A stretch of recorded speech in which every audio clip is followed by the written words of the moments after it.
Bueno, queridos hermanos, estamos viendo la octava bienaventuranza, ungido contra ungido. Yo les recordaba cómo Jesús a los discípulos de Maús que se iban escandalizados les da esta lección. Entonces vamos a pedirle a Jesús que también a nosotros nos dé esa sabiduría tan importante. A veces nosotros también estamos desanimados como los discípulos de Maús.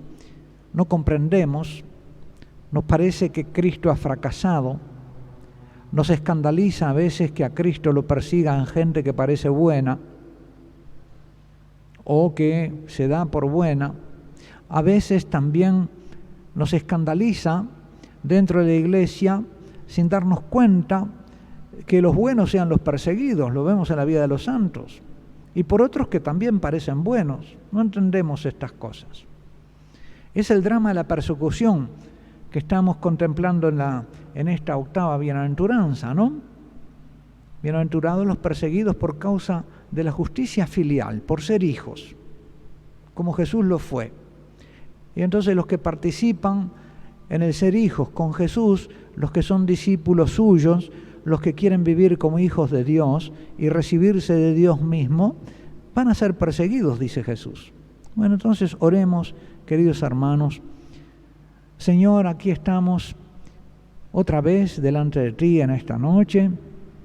Te damos gracias por haberte querido quedar con nosotros. Qué bueno que tú estés aquí, oh Maestro de nuestras almas, con tu presencia santificadora y poderosa, que irradia el Espíritu Santo y lo infunde en las almas de los que te miran con fe. Levantamos a ti los ojos de nuestra fe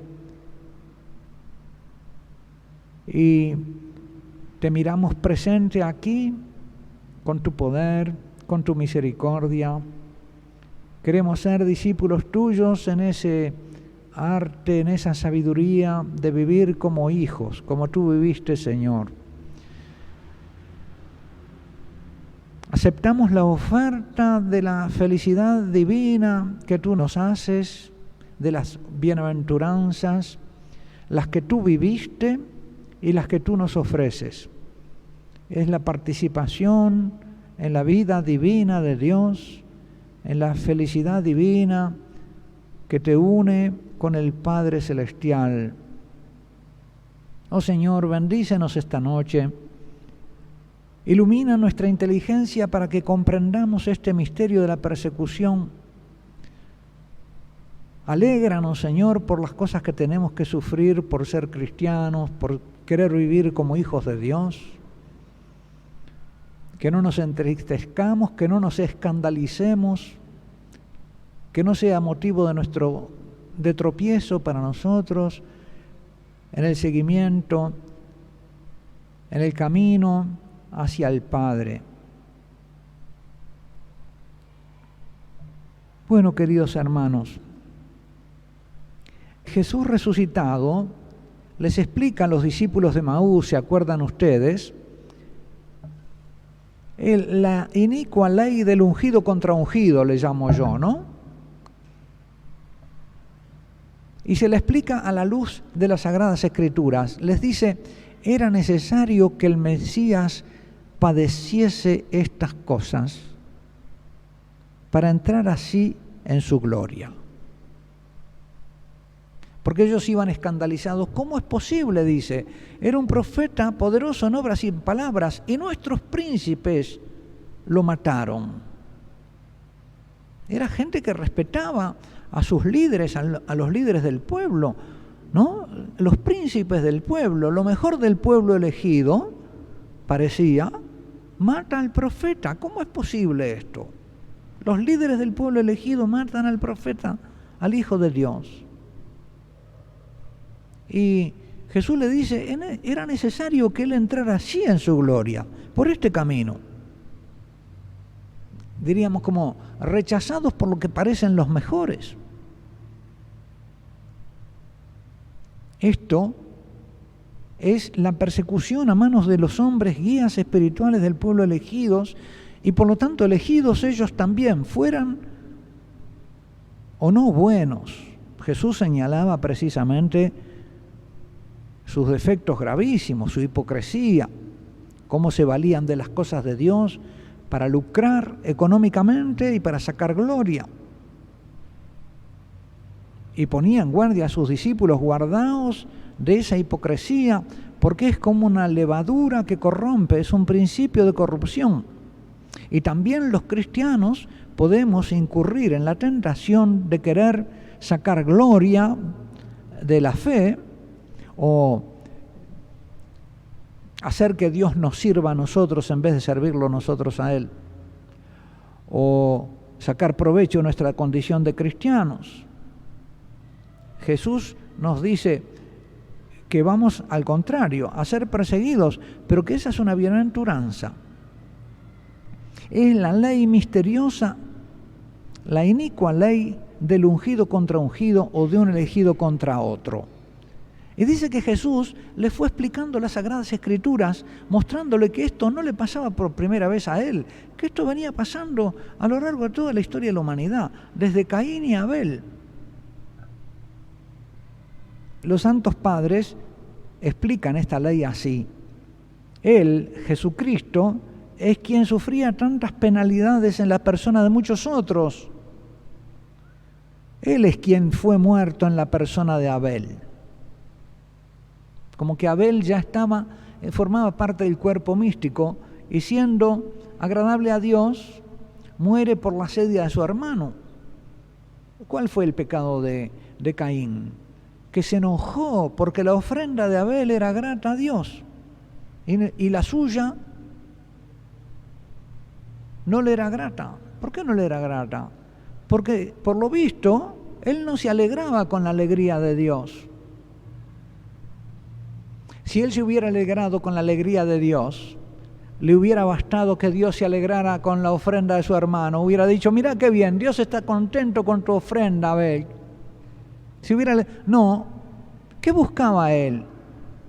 Algo para sí, que fuera su ofrenda, no la alegría de Dios, sino que su ofrenda fuera. Y por eso se enoja con la ofrenda de su hermano. Y de ahí, de querer agradar a Dios, él pasa a matar al que le agrada. ¿Se dan cuenta la diferencia? No quería verlo a Dios contento, quería alegrarlo él. Parece lo mismo, pero no es lo mismo. Porque cuando lo ve a Dios contento con la ofrenda de su hermano, no se alegra. Quiere decir que no era la alegría de Dios lo que a él le importaba. Era su protagonismo. Parece que es una intención buena, parece bueno, pero ahí está la raíz de que se convierta en asesino de su hermano. En ese egoísmo de ser él el que agrade a Dios y no el otro. Es un crimen religioso, por motivos religiosos. Porque la ofrenda a mi hermano le es grata y la mía no. Y claro, ¿cómo puede agradarle a Dios una ofrenda que viene de esa intención? Que no es para que Él se alegre, sino para ser tú justo delante de Él. Una ofrenda que haces por el interés de ser tú algo más delante de Dios. Y no gratuitamente por agradarlo a Él. Y ahí está la raíz de por qué él después, algo que es bueno, lo encuentra malo y mata a su hermano. Y eso le pasa entonces también a los príncipes del pueblo que matan a Jesús. ¿Por qué se enojan con Jesús y lo matan? Porque ellos querían ser los justos. Y este viene a sacarles el monopolio de su justicia. Por eso dice este Santo Padre, él fue muerto en la persona de Abel, atado en la persona de Isaac.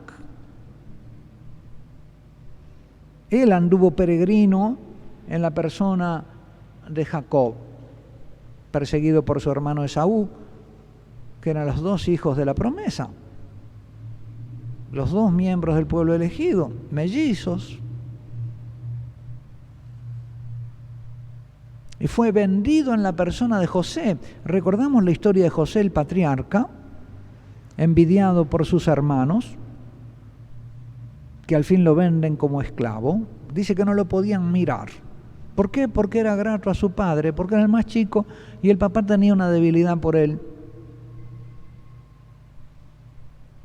Pero recordemos que Jacob, el padre de José, tenía dos esposas que eran hermanas y que vivían rivalizando por el amor de su esposo. Y entonces no es extraño que de madres rivales nazcan hijos rivales y que la rivalidad fuera un argumento de la familia, la envidia y la rivalidad. Del drama de las madres viene el drama de los hijos. No puede haber, ¿verdad?, paz en una familia donde está la discordia y la envidia. Porque en todos estos dramas está la envidia, la asedia, ¿no? La tristeza por el bien. Caín tiene asedia, tiene tristeza por el bien. Y así también los hermanos de José. Y dice, Jesús fue también expósito en la persona de Moisés, quedó ahí en la canastita. Era Jesús el que quedaba ahí en la canastita, abandonado y perseguido por el faraón. Él fue degollado en el Cordero Pascual, perseguido en la persona de David, porque también en la historia de David teníamos que David es perseguido por Saúl, y Saúl es el ungido del Señor, el elegido de Dios. Y sin embargo aquí tenemos precisamente el drama de un ungido contra ungido. El ungido de Dios es elegido por el otro, es perseguido por el otro ungido. Y hay envidia y tristeza en Saúl por la elección de David.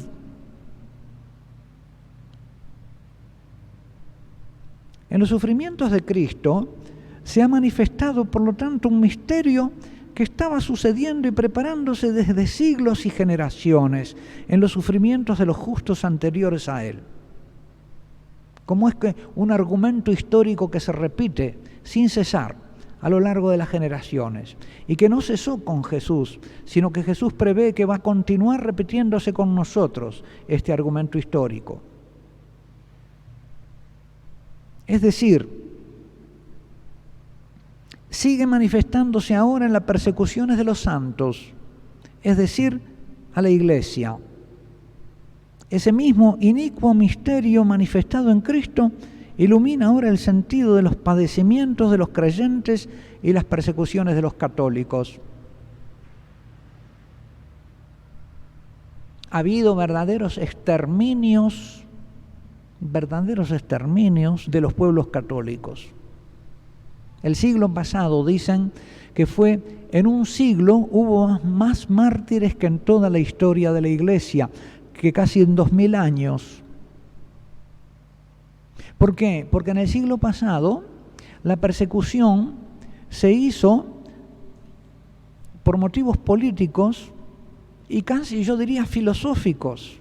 Hubo pensadores en el siglo XIX, antes del XX, antes del siglo pasado, que prepararon las masacres del siglo XX con doctrinas políticas. Ellos decían, para que venga la humanidad feliz tiene que desaparecer el hombre religioso, sobre todo el cristiano. La fe es el opio del pueblo. Por lo tanto, es un motivo de alienación que impide a la historia seguir un proceso ascendente y que la humanidad se salve a sí misma. Eso lo piensa un filósofo y un político después lo aplica y dice, bueno, terminemos con los creyentes. Y eso empieza a practicarse. Por ejemplo, la matanza de los armenios a comienzos del siglo XX, 1900 y algo, 2 millones de armenios masacrados por una Turquía que quería modernizarse. Turquía es del mundo musulmán el país que inició la modernización bajo la guía de los ingleses. Y por lo tanto empezó a modernizar matando 2 millones de armenios, porque los cristianos son un impedimento para el progreso de la humanidad.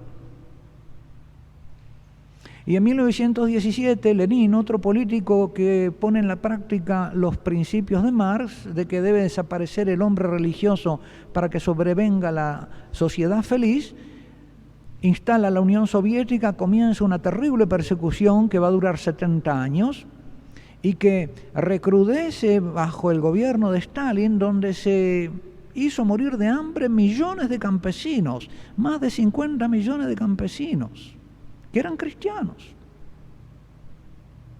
Son recetas de genocidio que se aplicaron a los cristianos, y por eso hay tantos mártires. Para no hablar de las guerras europeas que masacraron a las poblaciones cristianas de Europa y a las católicas. En fin, los que saben un poquito de historia podrán, ¿verdad?, seguir completando este cuadro, pero es eso, una vez que se instala en el pensamiento de los poderosos del mundo que este pueblo es una amenaza pública y que hay que terminar con él, entonces la política de exterminio, ya sea por genocidio, ya sea por agresión cultural o demográfica, se convierte en una persecución, como sucedió con el pueblo de Israel bajo el faraón. Decía, demasiado numeroso es este pueblo, nos va a dominar, terminemos con ellos. Dura servidumbre, una conducta, una política hipócrita, decía, hagámoslo con astucia, dura servidumbre y que sus mujeres no tengan hijos. La persecución del pueblo de Israel en Egipto era imagen de la persecución que se está aplicando ahora a la Iglesia, que va por ahí, sobre todo en este continente donde hay mayorías católicas. Dura servidumbre, depresión económica y persecución demográfica.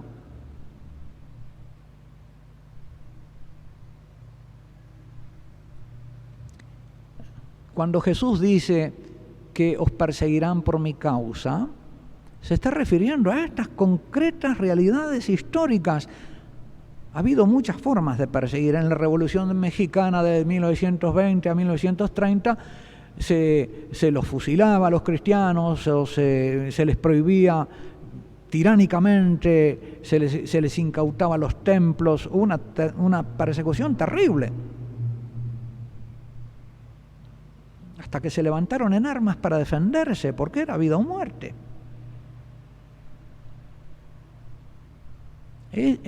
Son persecuciones que hemos vivido y que ahora de repente cambian de táctica. Hay una persecución más bien de tipo cultural, hay una tiranía escolar que nos impide transmitirle a las nuevas generaciones todas nuestras tradiciones, que nos determinan los programas y no nos dejan enseñar lo que nuestros hijos deben saber para recibir el tesoro tradicional de sabiduría de 2000 años de cristianismo y enorgullecerse de la cultura a la que pertenecen. Al fin los cristianos viven avergonzados.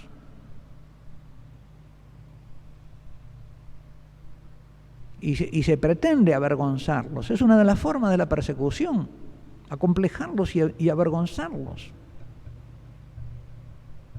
La civilización de la sedia se burla de los cristianos y establece siempre una especie como, y recrudece siempre y renueva siempre una leyenda negra en que se repite y se tira tinta de las leyendas negras contra la Iglesia.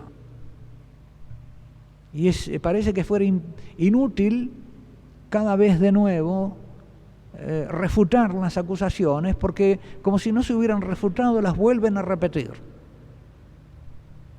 Y eso es persecución, son las formas de la persecución que estamos viviendo, hasta que los cristianos se avergüenzan de ser lo que son.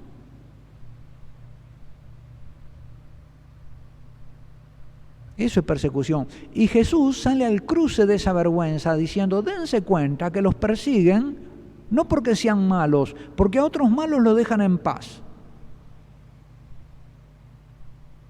Que no los persiguen por lo que tienen de malo, porque sí, hay siempre cosas malas en ustedes, sino por lo que tienen de bueno. Por eso los persiguen.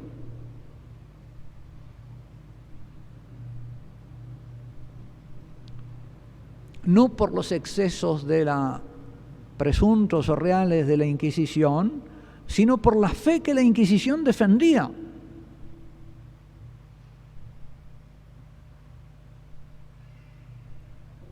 Entonces, vemos que la persecución es una realidad y una realidad histórica. Jesús no inventaba nada, ni se refería a cosas puntuales y extrañas, no. Los 3 primeros siglos de la Iglesia fueron una persecución terrible. Y después, aun cuando la cristiandad se estableció como un mundo más o menos homogéneamente cristiano, vamos a decir, con formas de gobierno favorables a los cristianos, los estados dejaron de perseguir a la Iglesia, surgió el peligro musulmán que arrasó las cristiandades del norte de Europa y de toda Turquía y del Oriente. Terminó el cristianismo en Oriente, donde había sido floreciente, y en Egipto destruyó todo lo cristiano. Y empezó a acercar a Europa desde España y desde Austria, ¿verdad? Y estuvo a punto en algún momento de invadir a toda Europa. Terrible. Millones de esclavos cristianos hubo. Se fundaron órdenes destinadas al rescate de los cautivos. Era el gran negocio del Islam, el hacer cautivos cristianos y venderlos después. Era un negocio, y hacerlos trabajar como esclavos. Y eso era una persecución religiosa.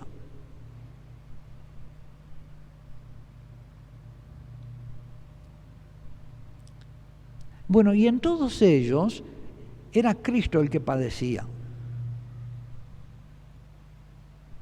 En todos esos hermanos nuestros que padecieron martirio y sufrieron por su fe, por el hecho de ser cristianos, muchas veces sin tener pasta de héroes,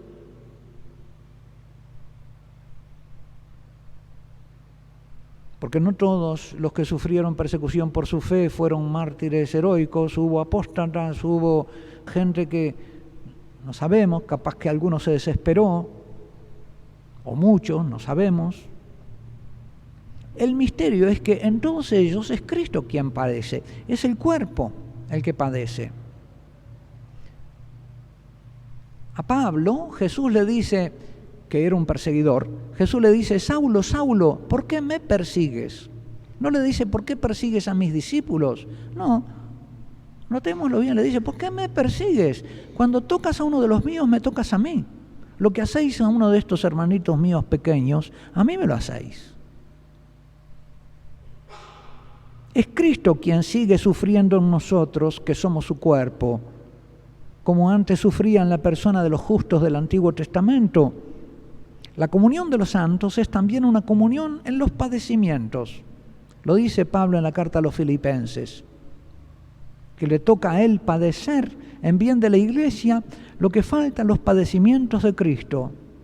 Como que tiene que ser completada la pasión de la cabeza con la pasión del cuerpo y de cada uno de sus miembros.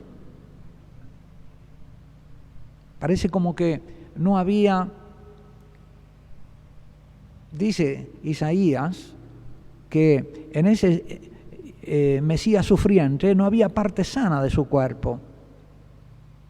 Y en la pasión de Cristo vamos a contemplar a ese varón de dolores que realmente parece que no tuviera parte sana en su cuerpo. Por los azotes, la corona de espina, ¿verdad? Y en su espíritu, en el quebrantamiento de su alma, traicionada por sus amigos, abandonada, juzgada injustamente, calumniada. Todo Jesús tenía que padecer, porque todo el cuerpo tiene que padecer.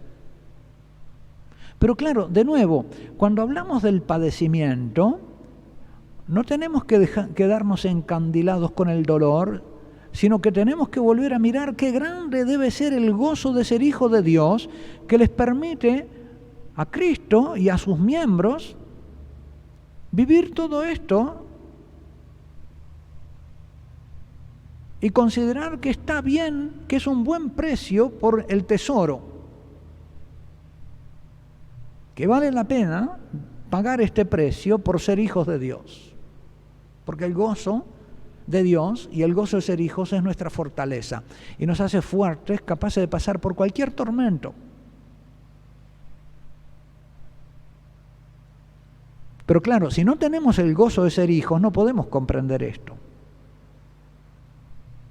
O si no esperamos alcanzarlos con una esperanza ardiente, con una fe teologal que nos haga percibir la grandeza del bien que aún no tenemos y desearlo, entonces o bien nos volvemos atrás o bien nos apartamos del camino de ser hijos de Dios. ¿Y cuántos se apartan? ¿Cuántos se apartan? Porque es duro. Duro es este lenguaje. Y se apartaron muchos de Jesús. Y Jesús le dice, ¿y ustedes también quieren apartarse? Y Pedro le dice, no, Señor, tú solo tienes palabras de vida. Es decir, Pedro, que había comprendido las palabras de vida, no se aparta por la dureza del lenguaje de Jesús, ni por esta bienaventuranza de la persecución. Pero Jesús es sincero y nos lo dice, el que quiere venir detrás de mí, tome su cruz y sígame. Pero dice, sígame, porque donde yo esté estará mi servidor. Y yo voy al Padre, y si me sigues, llegarás al Padre. Y si no me sigues, nadie va al Padre si no es por mí. Sí, Señor, tú eres el camino. Y yo quiero ir detrás de ti, porque la meta de llegar al Padre vale todo. Los dolores de Cristo son todos los de sus discípulos. El que a vosotros desprecia, a mí me desprecia, dice Jesús. Lo que hicisteis a uno de estos hermanos míos más pequeños, a mí me lo hicisteis. Si nuestro Maestro está crucificado y nuestro Rey está crucificado y ha sido escupido y blasfemado, y eso es para nosotros motivo de santo orgullo.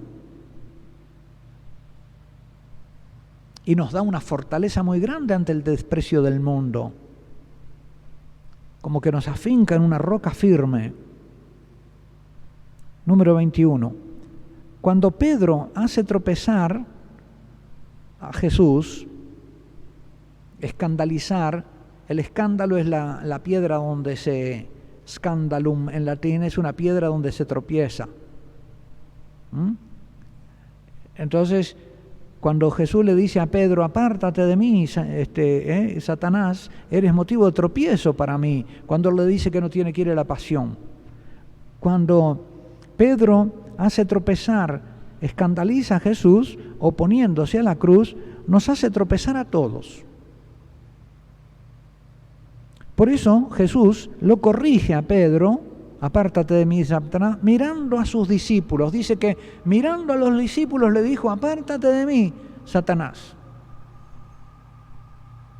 Eres motivo de escándalo para mí, no solo para la cabeza, para todo el cuerpo era motivo de escándalo. El que hace tropezar, el que escandaliza a uno de estos pequeños que creen en mí, dice Jesús, más le valiera que le aten una piedra de molino al cuello y lo arrojen al fondo del mar. El fondo del mar en la Escritura es el lugar donde van los peores enemigos de Dios, donde va la generación perversa del diluvio, de la cual Dios se arrepintió de haber creado al hombre, porque dijo, me arrepiento, viendo su maldad, dijo, me arrepiento de haber creado al hombre. Y intenta destruir a la humanidad. ¿Qué he hecho? Dice Dios, se arrepiente, viendo que su obrar era puro mal de continuo. Van al fondo del mar.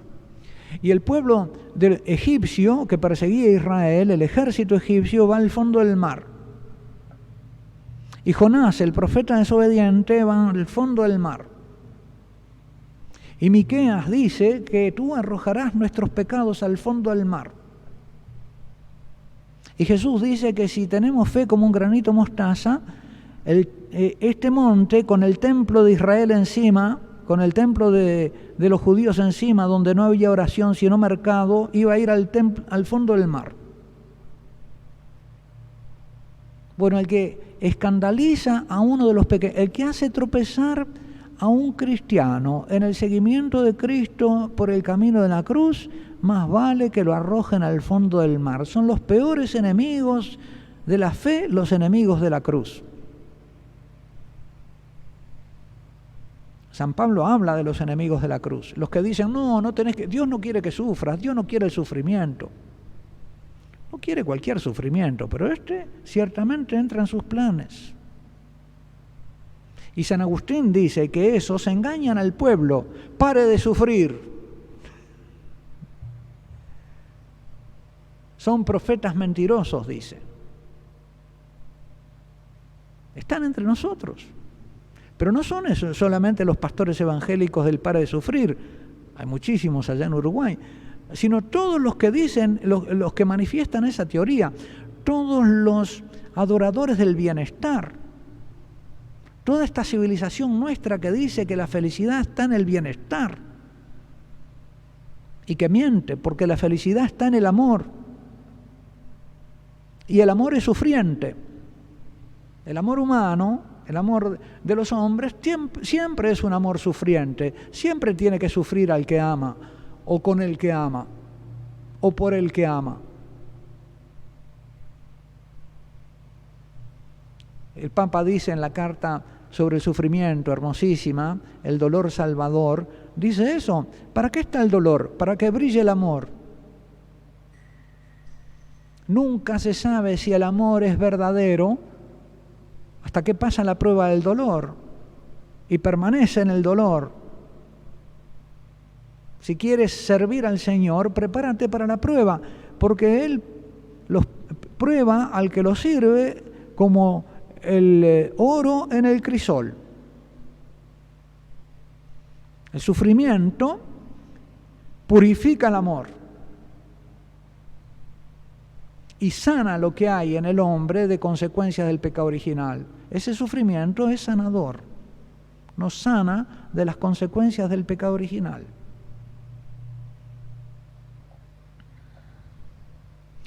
El que hace tropezar en el camino del seguimiento a un pequeño es como quien hace tropezar a Cristo mismo.